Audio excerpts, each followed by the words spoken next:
Ingat tak begini? Tak.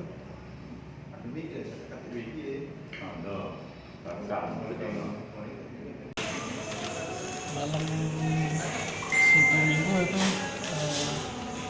hilangan mobil Di mana hilang? di Jalan Pakaroh itu. Kita parkir di mana tuh? Parkir di belakang bukit itu di Selar 26. Kita lagi kemana tuh? Aku ini lagi di Prabu. Di sini motor di parkir di tempat biasa. parkiran biasa. Mobil apa tuh? Kayak PP. Memang sehari-hari parkir di situ? Ya, sudah 3 tahun ini parkir di sini terus. Kita tahunya mobil kita hilang tuh kapan, Bang? Dari kabar dari keluarga nih. Dari info dari ini yang jaga malam. Mobil itu aktif lagi di situ? Iya. Pas ngecek CCTV uang berapa paling?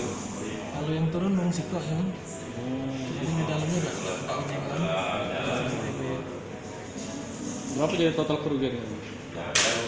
Sekitar 50 jutaan itu sama laptop itu dalamnya. Ada laptop juga dalam mobil. Bentar sekarang tadi.